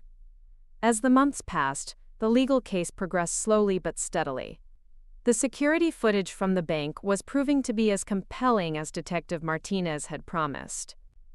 The Thompson family's lawyers were running out of viable defenses, and plea negotiations had begun. Jennifer was optimistic that we would see some form of justice, though she warned me that full financial restitution was unlikely. "Even if they're convicted, recovering all the stolen property will be challenging," she explained. "Some of the jewelry may have been sold, and proving exactly where the cash went will be difficult. But we're fighting for as much as we can get." The possibility of only partial recovery was disappointing, but I had already begun to accept that some losses might be permanent. What mattered more was establishing that what had been done to me was wrong, and ensuring that there were consequences for the people who had betrayed my trust so completely. Meanwhile, my career continued to flourish in ways that surprised even me. The focus and determination I was channeling into my legal battle seemed to carry over into my professional life, making me more confident and decisive than I had ever been before. I was taking creative risks that paid off spectacularly, landing major accounts and developing campaigns that were winning industry awards. Rebecca called me into her office on a Friday afternoon in late spring, almost 9 months after the theft had been discovered. I expected a routine performance review, but what she offered was far more significant. "Jessica, the partners have been discussing your trajectory here, and we want to make you an offer," she said, leaning back in her chair with a smile. "We're prepared to offer you a partnership track position with immediate equity in the company." The offer was everything I had dreamed of professionally and more. It included a substantial salary increase, immediate ownership stake in Charlotte Marketing Solutions, and a clear path to full partnership within 2 years. It also came with the opportunity to open and manage a satellite office in Atlanta, expanding the company's reach into new markets. "The Atlanta opportunity is particularly exciting," Rebecca continued. "You would have complete creative control over building that operation from the ground up. It's a chance to create something entirely your own, while staying connected to the support system here in Charlotte." The offer was incredibly tempting, not just for the professional advancement, but for the fresh start it represented. Atlanta was far enough from Charlotte to provide distance from the ongoing legal drama and the painful memories associated with my life here, but close enough that I could easily return for court dates and legal meetings.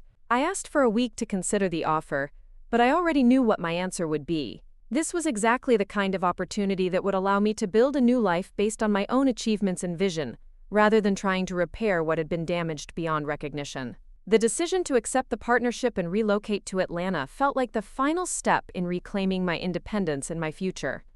I would be leaving behind not just the house where Mike and I had lived, but the entire social and professional network that had failed to support me when I needed it most. But I wouldn't be running away.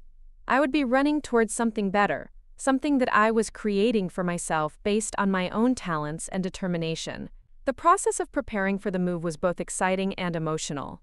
I put the house in Pineville on the market and was surprised by how quickly it sold. The buyers were a young couple with their first baby, and seeing their excitement about starting their family in what had been my home was bittersweet but ultimately healing. I spent weeks sorting through possessions and deciding what to take with me to Atlanta and what to leave behind. Many of the items Mike and I had bought together went to charity or were sold, but I kept the things that were truly mine, the pieces that reflected my own taste and history rather than our compromised shared life. The hardest items to pack were the few remaining mementos of my grandmother that the Thompson family hadn't managed to steal. I had a few photographs that had been in albums at home rather than in the safe deposit box, along with a small jewelry box she had given me for my 16th birthday that contained pieces of less monetary but equal sentimental value. Packing these items reminded me of everything I had lost, but it also reinforced my determination to build a new life worthy of my grandmother's memory. She had worked hard to leave me a legacy of financial security and family history. While I couldn't recover everything that had been stolen, I could honor her memory by building something meaningful with what remained. The move to Atlanta was scheduled for early fall, giving me time to wrap up my responsibilities in Charlotte and ensure a smooth transition for my replacement. The timeline also worked well with the legal proceedings, which were expected to reach some form of resolution by late summer. As the moving date approached, I felt a sense of anticipation and excitement that I hadn't experienced in years. I was about to start completely over in a new city, with a challenging new job, and with the freedom to build relationships based on honesty and mutual respect, rather than family obligation or social convenience. I was also, for the first time in my adult life, completely financially independent. The partnership offer included a signing bonus that more than replaced the cash that had been stolen from my safe deposit box, and the equity stake in the company promised long-term financial security that would exceed anything I had inherited. More importantly, this new wealth was entirely my own creation, earned through my own talents and hard work, rather than inherited from family or acquired through marriage. No one could take it away from me or claim any right to it. It represented true independence in a way that even my grandmother's generous inheritance hadn't. The irony wasn't lost on me that the Thompson family's theft had ultimately led to my greatest professional opportunity. Their attempt to steal my financial security had motivated me to work harder and achieve more than I might have otherwise. They had intended to leave me dependent and vulnerable, but instead they had pushed me toward complete independence and success. During my last week in Charlotte, I received a call from Jennifer with an update on the criminal case. "Jessica, I have good news," she said. "Mike and his family have agreed to plea deals. They're all pleading guilty to felony theft charges. The plea agreements included jail time for Mike and Bob, probation for Linda and Ashley, and partial financial restitution. It wasn't everything I had hoped for, but it was justice. They would all have criminal records, and Mike's conviction would impact his ability to work in his family's construction business. The restitution won't cover everything you lost," Jennifer warned, "but it's a significant amount, and more importantly, it's an admission of guilt. They can never claim this was some kind of misunderstanding." The news of the plea deals felt like the final piece falling into place. I was ending this chapter of my life not as a victim, but as someone who had fought for justice and won. The Thompson family would face consequences for their actions, and I would move forward with both financial compensation and the satisfaction of knowing that I had refused to let them get away with stealing from me. On my last day at the Charlotte office of Charlotte Marketing Solutions, my colleagues threw a farewell party that was both celebratory and emotional. These people had supported me through the worst period of my life, and leaving them felt like losing family. But they understood that this move represented growth and opportunity, not escape. "You're going to do amazing things in Atlanta," Rebecca said during her toast at the party. "But more than that, you've already shown us all what real strength and integrity look like. Charlotte's loss is definitely Atlanta's gain." As I drove out of Charlotte for the last time, heading toward my new life in Atlanta, I felt a profound sense of completion and anticipation. I was leaving behind everything that had defined my identity for the past 4 years: my marriage, my home, my social circle, even my professional context. But I was also carrying with me everything that truly mattered: my values, my abilities, my hard-won wisdom about trust and boundaries, and my unshakable determination to never again allow anyone to take advantage of my kindness or loyalty. The woman driving toward Atlanta was fundamentally different from the one who had answered that devastating phone call from the bank 10 months earlier. I was stronger, wiser, more independent, and absolutely committed to building a life that could never again be destroyed by other people's greed or betrayal. I had not just survived the worst betrayal of my life, I had transformed it into the foundation for something better than anything I had lost, and I was just getting started. Atlanta welcomed me with open arms and endless possibilities. The city's energy was infectious, a perfect blend of Southern charm and metropolitan sophistication that felt like the ideal backdrop for reinventing my life. I had rented a sleek apartment in Buckhead, high enough up to have stunning views of the city skyline, with floor-to-ceiling windows that filled the space with natural light every morning. Setting up the Atlanta satellite office for Charlotte Marketing Solutions was exactly the kind of challenge I needed. Rebecca had given me complete creative control over building the operation from scratch, which meant everything from finding office space and hiring staff to developing our client acquisition strategy and establishing our brand presence in a competitive market. I threw myself into the work with an intensity that surprised even me. Every decision was mine to make, every success was mine to claim, and every challenge was mine to overcome. After years of compromise and collaboration that often felt like diluting, my vision, having complete autonomy, was intoxicating. The office space I found was in a renovated warehouse in the Virginia Highland neighborhood, a trendy area that attracted exactly the kind of innovative businesses and creative professionals I wanted to work with. The space had exposed brick walls, polished concrete floors, and soaring ceilings that created an atmosphere of industrial chic that perfectly represented the fresh, forward-thinking approach I wanted our Atlanta office to embody. Hiring my team was one of the most rewarding aspects of building the new office. I was looking for people who shared my vision of creating marketing campaigns that were not just effective but meaningful, campaigns that told authentic stories and built genuine connections between brands and consumers. I wanted creative professionals who were hungry to prove themselves, who would bring fresh perspectives and innovative ideas to every project. My first hire was Linda Thompson, a brilliant graphic designer fresh out of the Savannah College of Art and Design, who had an instinct for visual storytelling that reminded me of my younger self. His portfolio was stunning, but what impressed me most was his approach to understanding client needs and translating complex business objectives into compelling visual narratives. Next came Sarah Kim, an account strategist with an MBA from Emory, who had been working for a large Atlanta agency but was frustrated by the bureaucracy and conservative approach of big corporate marketing. She was looking for an opportunity to be more creative and strategic, and I was looking for someone who could help me develop client relationships that went beyond traditional vendor partnerships. The third member of my core team was David Martinez, a digital marketing specialist who understood social media, content marketing, and online brand building in ways that impressed even me. He was young but incredibly sophisticated in his understanding of how modern consumers interact with brands across multiple platforms and touchpoints. Together, we developed a business model that was unlike anything else in the Atlanta market. Instead of the traditional agency approach of pitching pre-designed campaigns to potential clients, we offered collaborative brand development partnerships where we worked closely with businesses to understand their core values and authentic stories, then built marketing strategies that reflected those genuine characteristics. Our first major client was a farm-to-table restaurant group that was planning to expand from 2 locations to 5 within the next 2 years. The owners, Maria and James Wellington, had been frustrated by other marketing agencies that wanted to create generic restaurant advertising that could have applied to any dining establishment anywhere. "We don't want to be just another restaurant," Maria explained during our initial meeting. "We want to tell the story of where our food comes from, how we support local farmers, and why eating seasonally and sustainably matters for our community." This was exactly the kind of project that energized me. Working with the Wellingtons, we developed a comprehensive marketing strategy that included everything from redesigning their visual identity to creating social media content that featured the actual farmers who supplied their ingredients. We produced short, documentary-style videos about their suppliers, developed seasonal menu campaigns that educated diners about local agriculture, and created community events that brought farmers and customers together.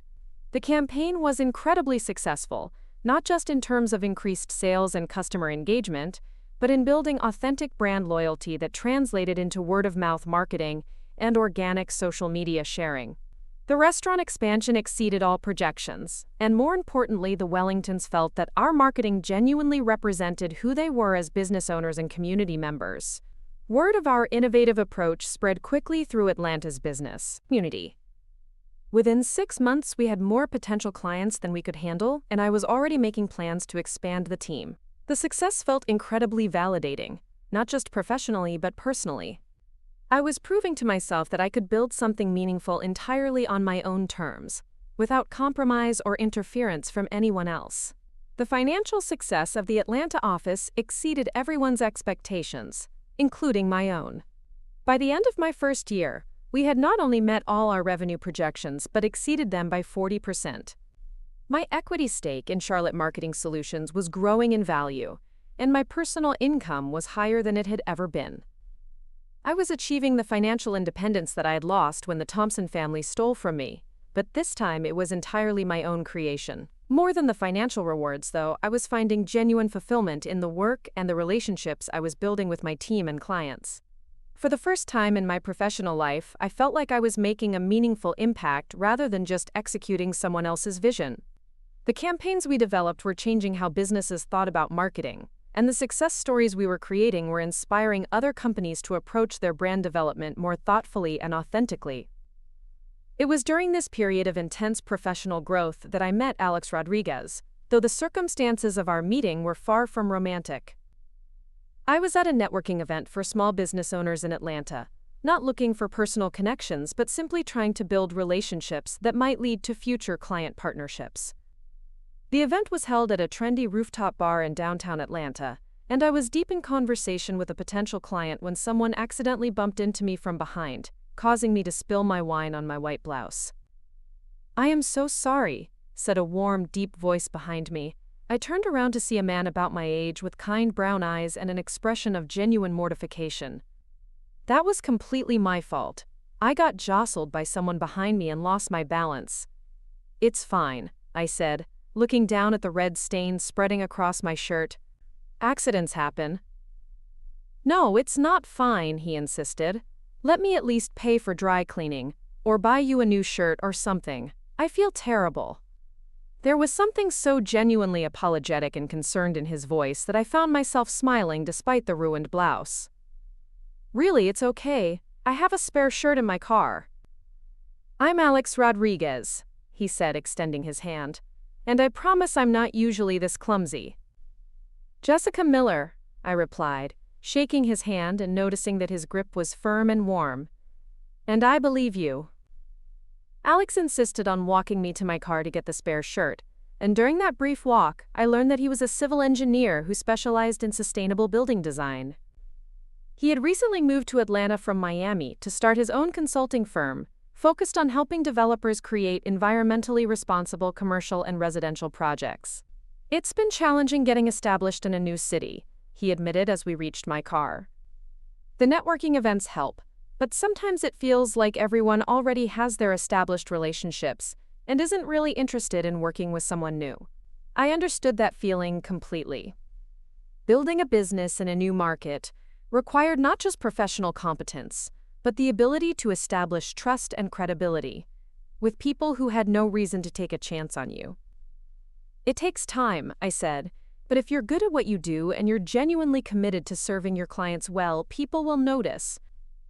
"Speaking of which," Alex said, "what kind of work do you do? I noticed you talking to several different groups tonight." I explained about Charlotte Marketing Solutions and the Atlanta office I was building, focusing on our collaborative approach to brand development and authentic storytelling. Alex seemed genuinely interested in the work, asking thoughtful questions about how we measured success and what kinds of challenges we faced in such a creative field.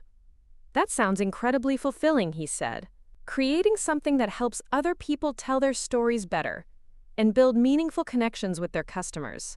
There was something about the way he said it that told me he understood the deeper satisfaction that came from work that felt meaningful rather than just profitable. We exchanged business cards before parting ways, and Alex mentioned that if I ever needed engineering consulting for any clients working on building projects, he would love to explore potential collaborations. I thought about that conversation for days afterward, not because I was romantically interested in Alex, but because it had been the first time in months that I had talked to someone who seemed to genuinely understand the passion I felt for my work. Most of the networking conversations at those events were transactional, focused on immediate business opportunities rather than the underlying motivations and values that drove people's career choices. A few weeks later, Alex called to ask if I would be interested in having lunch to discuss a potential collaboration. One of his clients was a developer who was building a mixed-use project that would include retail spaces, and they were looking for a marketing firm that could help them attract tenants who would complement the sustainable, community-focused vision of the development. The lunch meeting was supposed to be purely professional, but it quickly became clear that Alex and I had a natural rapport that extended beyond business. He was thoughtful and articulate, with a sense of humor that was both intelligent and gentle. He asked insightful questions about my marketing philosophy and shared his own perspectives on how buildings and spaces could be designed to strengthen communities rather than just maximizing profits. "I've always believed that the work we do should make the world a little bit better," he said over coffee at the end of our meal. "That sounds idealistic, but I think there's a way to be successful while also being responsible to the communities we serve." This perspective resonated deeply with me, especially after spending years in a marriage where my values had been constantly questioned or minimized. Alex seemed to understand intuitively that work could be about more than financial success, that there was real value in aligning professional achievements with personal principles. The collaboration on his client's project was incredibly successful. We developed a tenant recruitment strategy that attracted locally owned businesses that shared the developer's commitment to sustainability and community engagement. The retail spaces were filled quickly with a curated mix of businesses that created exactly the kind of authentic, neighborhood-focused commercial environment the developer had envisioned. More importantly, working together gave Alex and me the opportunity to see how well our professional styles complemented each other. He was methodical and detail-oriented, where I was creative and big-picture focused. I was comfortable with ambiguity and rapid decision-making, where he preferred thorough analysis and careful planning. Instead of clashing, these differences created a productive balance that made both of our contributions stronger. By the time the project was completed, Alex and I had developed a genuine friendship built on mutual respect for each other's expertise and shared values about the kind of work that felt meaningful. We started having regular lunches to discuss potential future collaborations, conversations that gradually became more personal as we shared stories about our backgrounds and our hopes for the future. Alex's story was very different from mine, but it included its own challenges and triumphs that had shaped his character in ways I found deeply attractive. He had grown up in a close-knit Cuban-American family in Miami, the son of parents who had immigrated to the United States with very little money but enormous determination to build successful lives for their children. "My parents sacrificed everything so that my sister and I could have opportunities they never had," he told me during one of our lunches. "They worked multiple jobs, saved every penny they could, and never complained about how hard it was. Watching them build something from nothing taught me that success isn't just about what you achieve for yourself, but about how you use your achievements to lift up other people."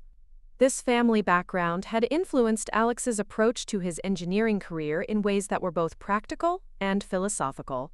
He had worked for large firms in Miami for several years after college, gaining experience and building a reputation for innovative, sustainable design solutions. But he had always planned to eventually start his own practice, where he could choose projects that aligned with his values and work directly with clients who shared his commitment to responsible development. "Moving to Atlanta was scary," he admitted. "I was leaving behind established relationships and financial security to start over in a city where I didn't know anyone. But I felt like I had to try building something that was completely my own, something that would make my parents proud of the choices they made to give me this opportunity." His story resonated with me on multiple levels. Like me, Alex had made the difficult decision to leave behind security and familiarity, to pursue a vision that felt authentic and meaningful. Like me, he was motivated by values that went beyond personal financial success, to include responsibility to family and community. And like me, he understood the satisfaction that came from building something entirely through your own efforts and principles. As our friendship deepened over the following months, I found myself looking forward to our lunches and conversations with an anticipation that had nothing to do with business opportunities. Alex was becoming someone I genuinely cared about, someone whose opinions mattered to me, and whose company I actively sought out. The transition from friendship to romance was gradual and natural, without the drama or uncertainty that had characterized my dating life in my 20s. We both seemed to recognize that what we were building together was potentially significant, and we approached it with the same thoughtfulness and intentionality that we brought to our professional work. Our first actual date was to an art gallery opening in the Virginia Highland neighborhood, followed by dinner at a small restaurant that featured live jazz music. The evening felt comfortable and exciting at the same time, like spending time with someone I had known for years but was also just discovering. "I have to admit something," Alex said as we walked back to our cars after dinner. "This isn't just about business collaboration for me anymore. I really enjoy spending time with you, Jessica, and I hope you feel the same way." I did feel the same way, more than I had been willing to admit to myself. "I enjoy spending time with you too," I replied. "More than I expected to when we first met." "So where do we go from here?" he asked, stopping beside my car and turning to face me. "Carefully," I said, surprising myself with my honesty. "I went through a really difficult divorce a year ago, and I'm still learning how to trust people again. But I would like to see where this leads, if you're patient with me." Alex's response was everything I could have hoped for. "I'm not going anywhere," he said simply. "And there's no rush. We can take as much time as you need." The patience and understanding he showed as our relationship developed was unlike anything I had experienced in previous romantic relationships. Alex never pressured me to move faster than felt comfortable, never questioned my need for independence, and never made me feel like my caution was a rejection of him personally. Instead, he seemed to understand intuitively that trust was something that had to be rebuilt gradually after it had been shattered. He was consistent in his words and actions, reliable in ways that allowed me to slowly lower my guard without feeling vulnerable or exposed. We spent months getting to know each other through long conversations over coffee, weekend activities that we both enjoyed, and quiet evenings at each other's apartments. Alex was genuinely interested in my work and my goals, asking thoughtful questions about my business plans and offering encouragement when I faced challenges with difficult clients or competitive pressures. More importantly, he never once suggested that I should compromise my professional ambitions or independence for the sake of our relationship. When I told him about my plans to expand the Atlanta office even further and potentially open additional locations in other southern cities, his response was immediate and enthusiastic support. "That sounds incredible," he said. "What kind of timeline are you thinking about for the expansion?" This was such a contrast to my experience with Mike, who had always seemed slightly threatened by my professional success, and had constantly suggested that I should consider scaling back my ambitions for the sake of our marriage and potential family. Alex seemed to view my achievements as something to celebrate rather than manage. As our relationship deepened, I began to share more of my personal history with Alex, including the details of the theft and betrayal that had led to my divorce. I had been hesitant to discuss this painful chapter of my life, worried that it might change how he viewed me or make him question my judgment in relationships. But Alex's response to learning about what the Thompson family had done to me was immediate outrage on my behalf, followed by admiration for how I had handled the situation. "They stole from you while you were in surgery?" he said, his voice filled with disbelief and anger. "Jessica, that's beyond betrayal, that's evil." "It was pretty devastating at the time," I admitted. "But looking back, I think it was the best thing that could have happened to me. It forced me to become completely independent and showed me what I was really capable of achieving on my own." "Still," Alex said, "you shouldn't have had to go through that. And the fact that you not only survived it, but built something amazing afterward, shows incredible strength." Having someone validate my experience and recognize my resilience felt profoundly healing. For so long, the people around me had minimized what had been done to me, or suggested that I was being too harsh in my response. Alex was the first person who seemed to truly understand the magnitude of the betrayal and respect the way I had fought back. By the time we had been dating for 8 months, Alex and I had developed the kind of deep, stable relationship that I hadn't known was possible. We brought out the best in each other professionally and personally, supporting each other's goals while maintaining our individual identities and independence. When Alex suggested that we move in together, the conversation felt natural and practical rather than pressured or premature. We were spending most of our free time together anyway, and combining our living expenses would allow both of us to save more money for our respective business expansions. "I'm not looking for anything dramatic or traditional," he said as we discussed the possibility over dinner one evening. "I just think we work well together, and it would be nice to make that official." We found a beautiful house in the Candler Park neighborhood, a 1920s bungalow with original hardwood floors, a renovated kitchen, and a large backyard that would be perfect for entertaining clients and friends. The house felt like a symbol of the life we were building together, comfortable and welcoming without being pretentious or showy. Living together revealed new dimensions of Alex's character that made me love him even more. He was neat without being obsessive, thoughtful about shared responsibilities without keeping score, and respectful of my need for space and independence while clearly enjoying our domestic life together. We developed routines that worked for both of our demanding careers. We would have coffee together every morning, before heading to our respective offices, and we tried to have dinner together at least 4 nights a week, unless one of us was traveling for work. We supported each other's professional goals while maintaining the individual achievements that had brought us together in the first place. It was during this period of happiness and stability that I received the first sign that my past was not completely behind me. About 18 months after I had moved to Atlanta, Jennifer Brooks called with an update on the criminal case against the Thompson family. "Jessica, I wanted to let you know that Mike has been released from jail early for good behavior," she said. "He served 8 months of his 18-month sentence, and he's now on probation for the remainder of his term."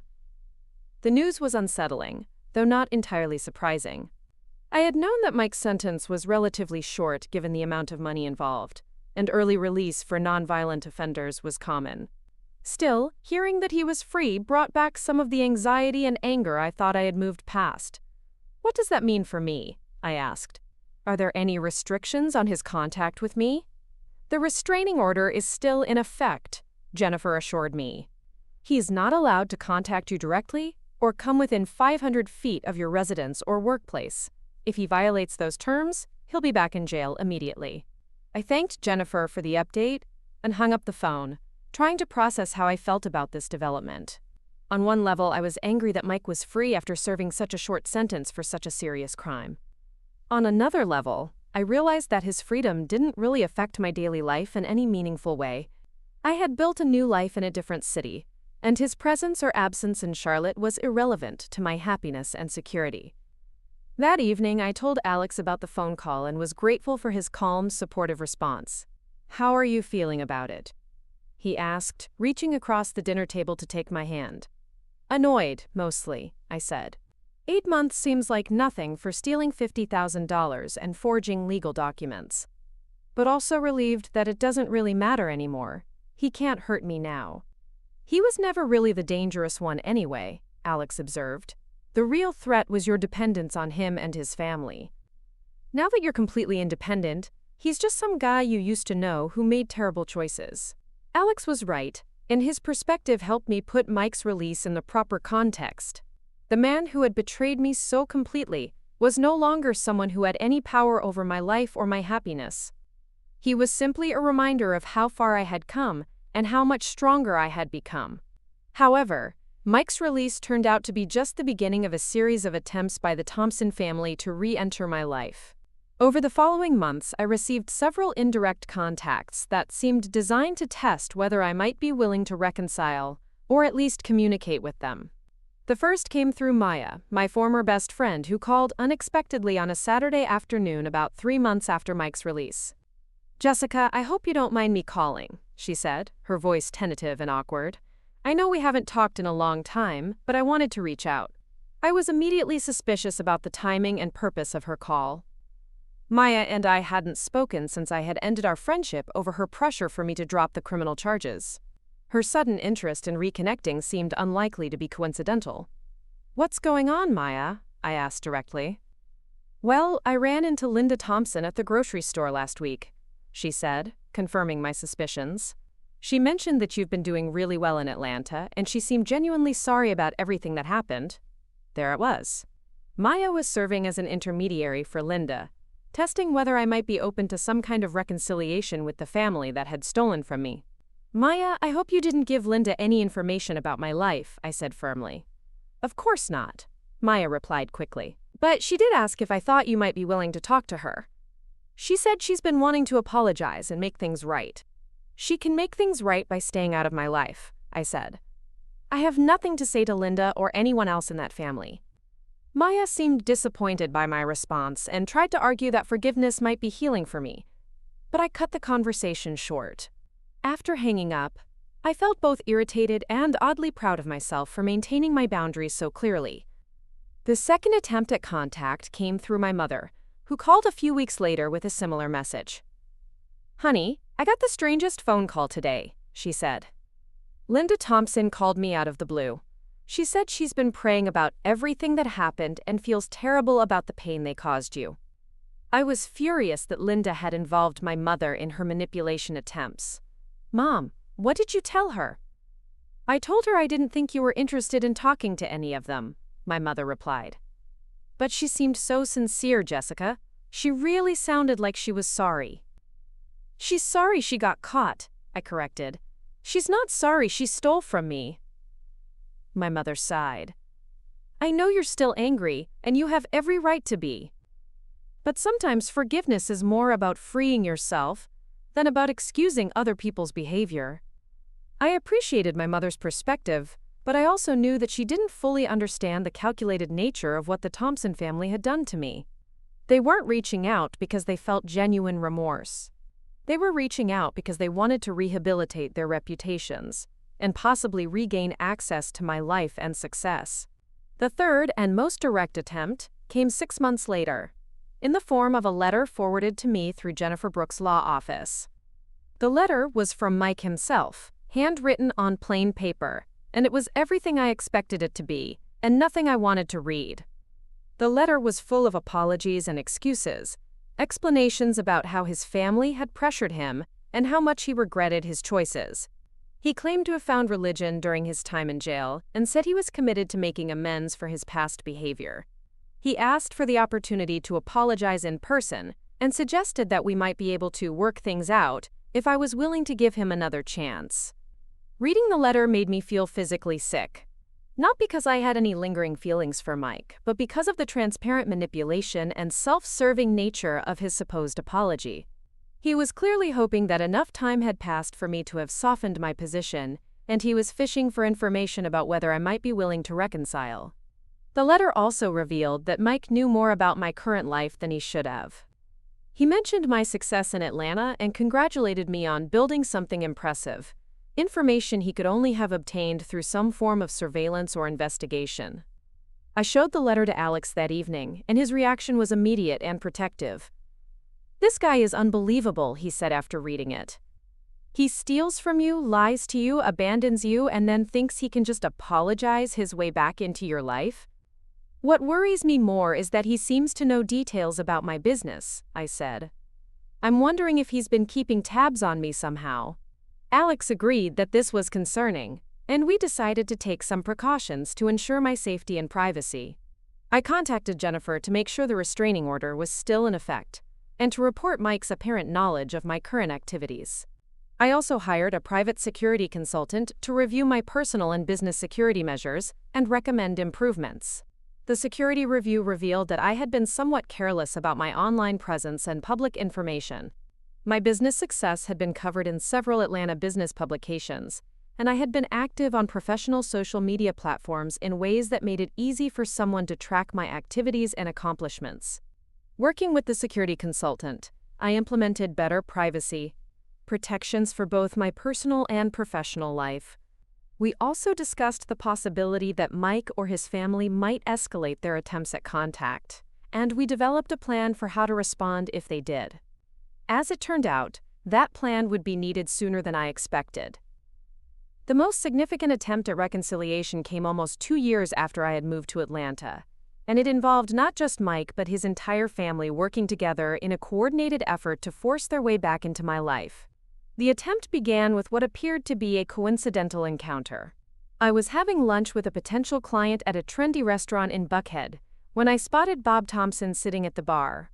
At first, I thought it might actually be a coincidence, until I noticed that he was clearly watching me and seemed to be waiting for an opportunity to approach. I finished my business lunch as quickly as possible and was heading toward the exit when Bob intercepted me near the door. "Jessica, what a surprise," he said, though his presence was obviously anything but coincidental. "You look wonderful. Atlanta is clearly agreeing with you." "Hello, Bob," I replied coldly, not stopping to engage in conversation. "Could we talk for just a moment?" he asked, following me toward the door. "I know you probably don't want to see me, but I've driven all the way from Charlotte, and it would mean a lot if you could give me just 5 minutes."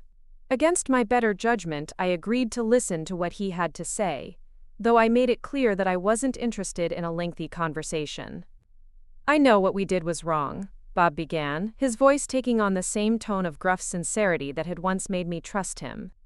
"We were thinking about money instead of thinking about family, and that was a terrible mistake."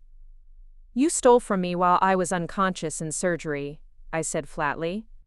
"That wasn't a mistake. That was a crime." "You're right," Bob admitted. "It was a crime, and we've all paid for it. Mike lost his wife and his freedom. Linda has been depressed ever since you left. Ashley's marriage fell apart because of the stress and shame. Our family was destroyed by our greed." I felt no sympathy for their suffering, which they had brought entirely on themselves. "What do you want from me, Bob?" "We want our family back," he said simply. "We want to make things right with you and find a way to move forward together." "There is no moving forward together," I replied. "We're not family. We never were family. You were people who pretended to care about me so you could steal from me." Bob looked genuinely pained by my response. "Jessica, I know you're angry, but we truly did care about you. We still do. The money thing was a mistake, but it doesn't erase all the good times we had together." "The good times were a lie," I said. "Everything about your relationship with me was designed to make me trust you so you could take advantage of me when the opportunity arose." "That's not true," Bob protested. "We loved having you in our family.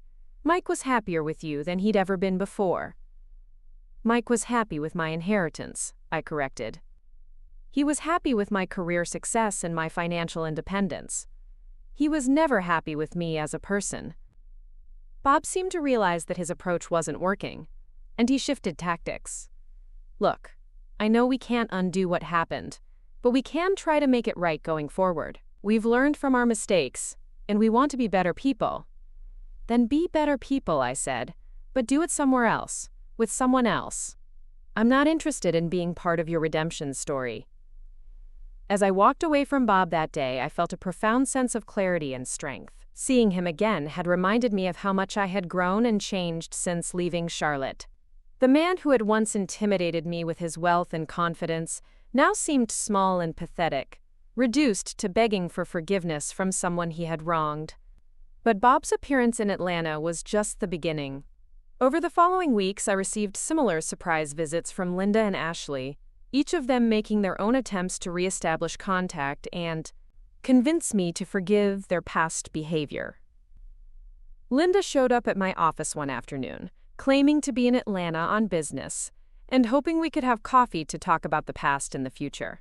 Her approach was emotional and manipulative, full of tears and claims about how much she missed me and how empty their family felt without me. "You were the daughter I never had," she said, dabbing at her eyes with a tissue. "Losing you has been harder than losing Mike's marriage. You were such an important part of our lives." I was unmoved by her performance, recognizing it as the same kind of emotional manipulation she had used throughout my marriage to Mike. "Linda, you didn't lose me," I said. "You threw me away when you decided to steal from me." Ashley's approach was different, but equally transparent. She came to my house one evening, claiming to be passing through Atlanta on her way to a vacation in Florida. She brought pictures of her children and spent 20 minutes showing me how much Sophia and Daniel had grown, clearly hoping to trigger some kind of maternal instinct or nostalgic feeling. "They ask about Aunt Jessica sometimes," she said, flipping through photos on her phone. They remember how nice you were to them and they don't understand why you stopped coming to family dinners. Their mother and grandparents are criminals who stole from me, I replied. That's why I stopped coming to family dinners. Ashley's expression hardened at my blunt response. You know, Jessica, you've really changed, she said. You used to be so sweet and understanding. Now you're just cold. I've learned not to trust people who steal from me, I said. If that makes me cold, I'm fine with that. The final and most desperate attempt came from Mike himself, despite the restraining order that was supposed to prevent him from contacting me. He showed up at my house on a Saturday morning, standing on my front porch with a bouquet of flowers and what appeared to be a prepared speech. I saw him through the window and immediately called the police, then used my security system's intercom to tell him to leave before law enforcement arrived. Jessica, please, just let me say what I came to say, he called through the intercom. I know I hurt you, but I've changed. I've learned from my mistakes, and I want to spend the rest of my life making it up to you. The only thing you can do to make it up to me is to stay out of my life, I replied. You have 5 minutes before the police get here. I love you, Mike said, his voice cracking with emotion. I never stopped loving you, even when everything fell apart. I made terrible choices, but my feelings for you were always real. Your feelings for my inheritance were real, I corrected. Your feelings for me were never real, or you wouldn't have been able to betray me the way you did. Mike continued pleading through the intercom until the police arrived and arrested him for violating the restraining order. As I watched them handcuff him and put him in the back of their patrol car, I felt not triumph but a profound sense of relief that this chapter of my life was finally, definitively closed. The arrest and Mike's subsequent return to jail for violating his probation sent a clear message to the entire Thompson family that their attempts at reconciliation were not welcome and would not be tolerated. After that incident, the surprise visits and indirect contact attempts stopped completely. More importantly, dealing with their coordinated campaign to re-enter my life had confirmed something I had suspected but not fully acknowledged. I felt absolutely nothing for any of them. No lingering love, no remaining hurt, no desire for revenge or reconciliation. They had become complete strangers to me, people whose choices and consequences were no longer relevant to my happiness or well-being. This realization was incredibly liberating. For the first time since the theft had been discovered, I felt completely free from the emotional weight of what they had done to me. Their betrayal no longer defined me or influenced my choices. I was simply a successful businesswoman who had once been married to a criminal. Nothing more and nothing less. Around the same time that I was finally closing the door on my past with the Thompson family, my relationship with Alex was reaching a new level of depth and commitment. We had been living together for over a year, and the partnership we had built was stronger and more fulfilling than anything I had experienced before. Alex had proposed during a weekend trip to Savannah, not with a dramatic gesture or public spectacle, but with a quiet conversation over dinner at a small restaurant overlooking the river. He had simply reached across the table, taken my hand, and asked if I would consider spending the rest of my life with him. I don't need a big wedding or a fancy ring, he said. I just want to know that we're committed to building our future together, whatever that looks like. My answer was immediate and certain. Yes, I said. I want that too. We were married 6 months later, in a small ceremony at the Botanical Garden in Atlanta, surrounded by the friends and colleagues who had become our chosen family. My mother came from North Carolina, looking proud and happy in a way I hadn't seen since my childhood. Alex's parents flew in from Miami, bringing warmth and celebration that reminded me what healthy family relationships could look like. The ceremony was everything I had wanted my first wedding to be, but hadn't known how to ask for. It was intimate and meaningful, focused on the commitment Alex and I were making to each other, rather than on impressing other people or meeting external expectations. Rebecca Martinez served as my maid of honor, and in her toast at the reception, she captured something important about the journey that had brought me to this moment. Jessica has shown all of us what it means to rebuild your life from the ground up, she said, raising her glass. She took betrayal and turned it into strength, took loss and turned it into opportunity, took isolation and turned it into independence. Alex, you're not just getting a wonderful wife, you're getting a partner who knows exactly how strong she is and exactly what she's worth. The life Alex and I built together in the first year of our marriage exceeded all my expectations for happiness and fulfillment. We continued to grow our respective businesses while supporting each other's goals and dreams. We bought a larger house in Virginia Highland with space for both of our home offices and a beautiful garden where we could entertain clients and friends. Most importantly, we were building a relationship based on complete honesty and mutual respect. Alex knew everything about my past, including the most painful and embarrassing details of my first marriage and divorce.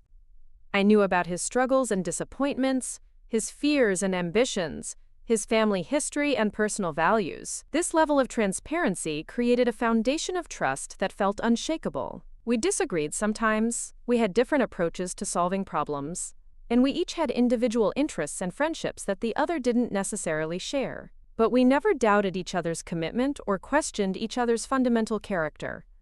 It was within this context of security and happiness that I discovered I was pregnant, almost exactly 1 year after our wedding. The pregnancy was planned and hoped for, but the reality of it still felt miraculous given my history of believing I might never have children. My experience with infertility during my first marriage had been so painful and traumatic that I had never fully allowed myself to believe that pregnancy was possible for me. When the doctor confirmed what the home pregnancy test had indicated, I cried with joy and relief and gratitude for the unexpected blessing of carrying Alex's child. Alex's reaction to the pregnancy news was everything I could have hoped for, and more. He was excited and tender and protective, but he was also practical and thoughtful about how we would adjust our lives and businesses to accommodate the new responsibilities of parenthood. "We're going to be great parents," he said that night as we lay in bed, his hand resting gently on my still flat stomach. "This baby is going to be so loved and so supported." The pregnancy progressed smoothly and happily, with none of the complications or concerns that might have been expected given my age and previous fertility issues. I continued working throughout most of the pregnancy, with Alex and my team at the agency making sure I had all the support I needed to maintain my responsibilities without overexerting myself. During those months of pregnancy, I often thought about my grandmother and how proud she would have been to see the life I had built. I was successful in work that I loved, married to a man who respected and cherished me, and expecting a child who would grow up surrounded by love and security. The baby jewelry that the Thompson family had stolen could never be replaced, but the values and strength my grandmother had given me had proven to be far more valuable than any material inheritance. I was passing those qualities on to my own child in ways that no theft could ever touch. Emma Rodriguez was born on a clear spring morning, healthy and beautiful and perfect in every way. Holding her for the first time, I felt a completeness and joy that I hadn't known was possible.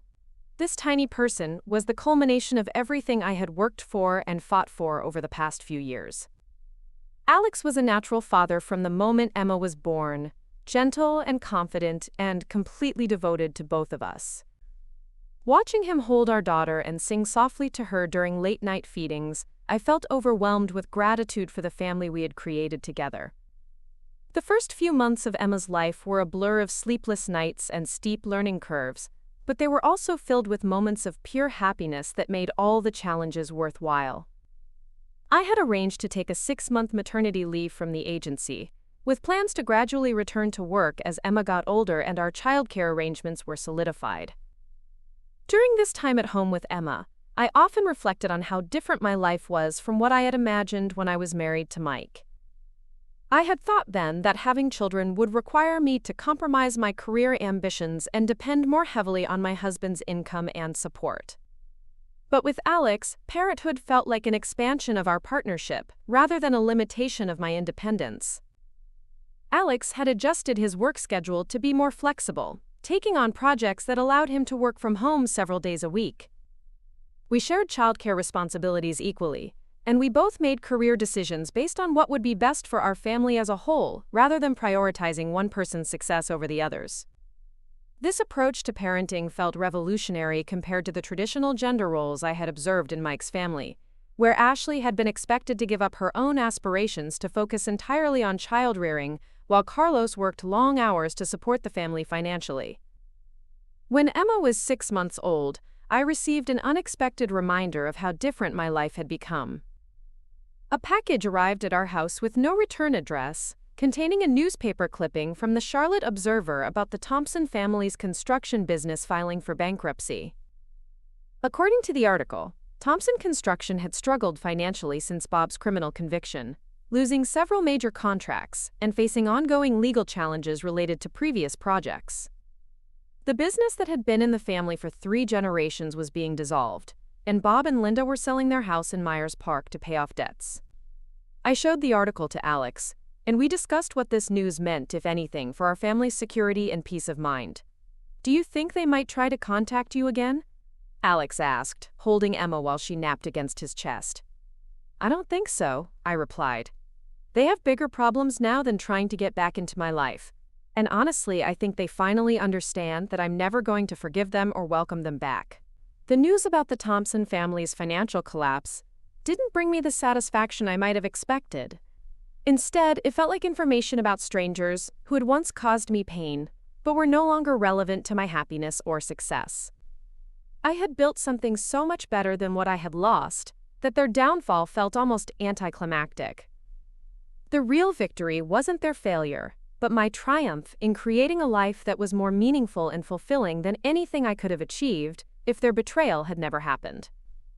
As Emma grew from an infant into a curious, energetic toddler, I gradually returned to work with a schedule that allowed me to be present for the important moments of her childhood, while still leading the continued growth of Charlotte Marketing Solutions' Atlanta operation.